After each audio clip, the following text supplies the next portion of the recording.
So hello everyone. Today we are trying to understand about the use hook in React 19. It's a very short video. So the table of contents is what we are gonna skip. The only thing we are gonna skip is the table of content because it's a very short read as I said. Now I think you are might be yeah, I think you are able to hear me properly.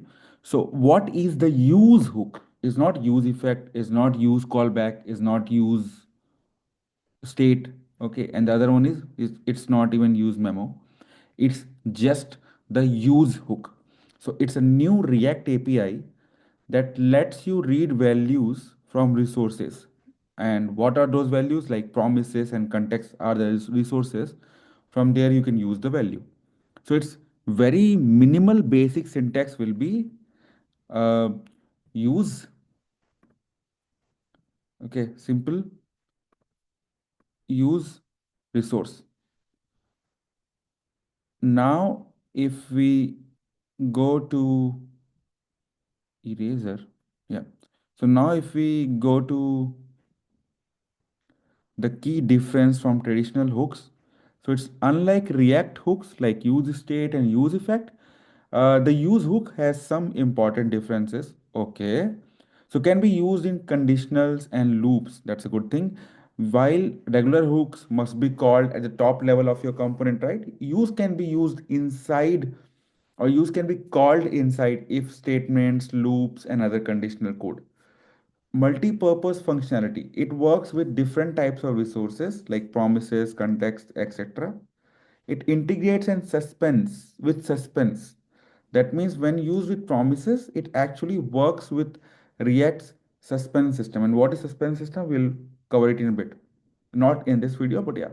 Now, how you will use with the context. So suppose when working with context, use serves as a more flexible alternative to use context. That means if some condition, suppose this, so then you can use uh, theme context and then you can return a button which can be of theme. So this way you can use it. Okay, so that means you are actually using it inside if condition or inside a conditional thing, and then you are calling the use part. So now let's use this with promises. So suppose there is a function message component which will have a promise. So you can use the promise and then return the message. What is does is it will unwrap the promise and then you can resolve it and whatever you can do. So component suspends while the promise is pending. When the promise is resolved, the component renders with the resolved value. If the promise rejects the value, the nearest error boundary will catch the error. This is particularly useful in the server component patterns where a server component fetches data and passes the promise to a client component. So suppose this is a server component, it is trying to fetch a message and now there is a fallback of loading and message component is message promise. Now use client is there. Here you can use the use context and then so that any error comes up, it can be easily captured. Now, error handling. The two main way to actually handle errors when a promise passed to user is one is error boundary. Like you can wrap the component in an error boundary to show a fallback UI like this, or else you can do the dot catch. So you can do save promise and then dot catch whatever is the default value, and then you can do this. Now, what is the important limitation? You cannot call use in a try catch block. Use must be called inside the component or hook function. Okay, so it should be a function, then only you will be able to call it. When passing promises from server to client components, the resolved value must be serializable. What is serializable?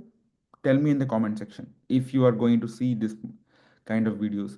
And when to use versus when to use their alternatives.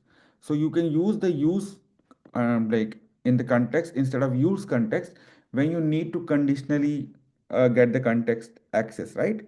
And in server components you can prefer the async await over the use for data fetching. In client component you can prefer consuming promises passed from server components which use rather than creating a new promise. So when in server components, you can prefer async await, but in client component and in any conditional context, you can use the use one. And this is how it is done for this video. We'll be coming back tomorrow. Bye bye.